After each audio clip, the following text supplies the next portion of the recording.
कहली के लइका के कहली कि दुनहुन कहली के कुछ पतलो कुल कुल काटदार मेढ़ा ओढ़ा कुल बांधा कुल हाँ सुनबा न कहीं न कुल हम ही के अथवा करे के का कहले कुल अतलो पतलो कुल निकाल दे तो खेती बाड़ी बढ़िया से मेढ़ा पेड़ा बनाए गए हो एमे देखने कुछ काट पतलो कुल हो गयल है बताबा एकदम पूरा जरिया न गयल हो लइका के कहली कि बाबू जा सन कुसवा पतलो या निकाल दा सन मेढ़ा ओढ़ा बांध जाई सुनबा न खाली वीडियो के चक्कर में कुल पागल भयल हूँ यही में खाली वीडियो लोग देखत हुआ बनावत हुआ कितना जाने का करत हुआ का काम धंधा करता हुआ लोग खाली वो वीडियो चैनल थे और कुछ ना जना मतलब कुछ कास पतलो कुल मेढ़ा पेड़ा कुल बांधे के बाबू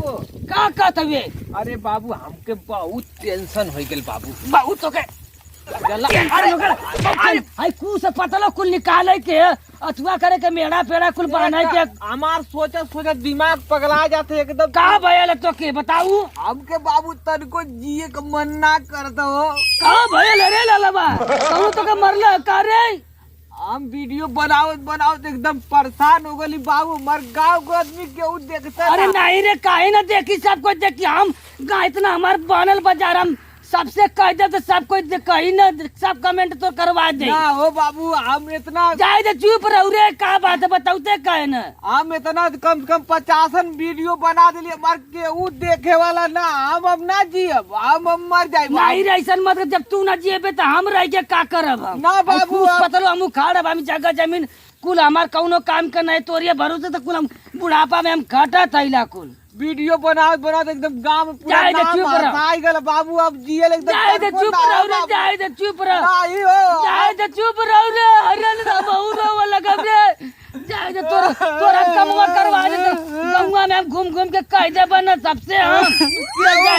केहू हमार वीडियो देखत ना हो बाबू चल हम चल कमेंट तो करवाने दे चल उठ रे चल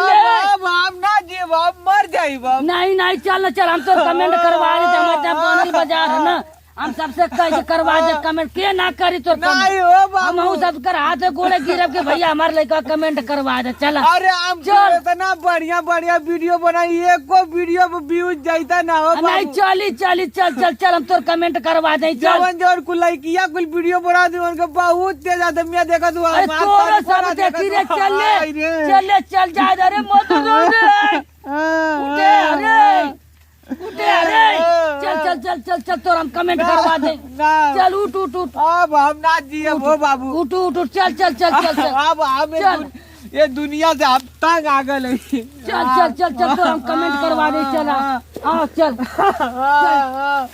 तो कितना कमेंट है हम तो पूरा हम लाइक करवा दे अरे हम यही पर चढ़ के हम कूद के मरा बाबा हम ना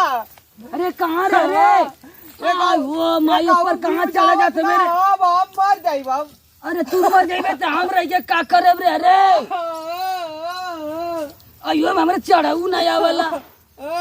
अरे अयो माला मर जाए अरे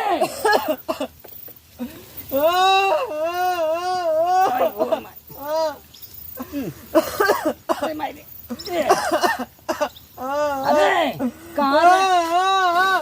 तू बतावा अरे पहले बच्चे का बात कहूँ अब हम यही पे कूद के मारा बाबू यार का बच्चे पहले बच्चिया सुनो आयो माय हमारे एक को वीडियो व्यूज ज्यादा ना बाबू अच्छा रुक जो हम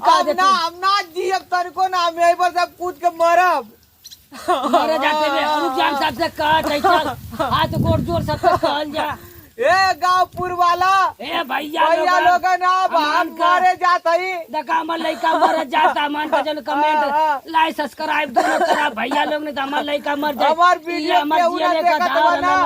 अब हम मर दे हमारे इतना वीडियो बना पूरा हम मर जाए अब हम जाती मरे मर जाए सब कोई करी तो चल बाबा हम यही पर नहीं कहली है भैया लोग सब्सक्राइब कर भी सब कुछ करी तो हमार वीडियो केहू देखता ना हम ना कूद के मरब हम नहीं जे दयावान रही सब करिए भैया जेकरा दया माया रे तो रोला अपना सब करी ना ये कहूँ व्यूज ना जाता हो बाबू, इतना दिन रात अरे रात चल बनाओ रे। बनाओ देखो। अरे हम और कहते टिकट क्या कहां पर सारे अच्छे आई हो बाबू, चल उतर जा हम ना अरे बाबा अरे अयो तू मर दे काम कैसे दिया रे। अरे चल तो लाई ससुरा सब कुछ करी चल काली ना नहीं चल लड़का कुल कहना ना गांव सब कुछ कर चल उतर चल अरे हमारा ला चल भले तू गिर के मर जात्रा ला इतना बजे के लाई सब्सक्राइब करे बजे गांव पुर सब कुछ करबे करी देखी भैया दया मान होई सब करबे न करी चल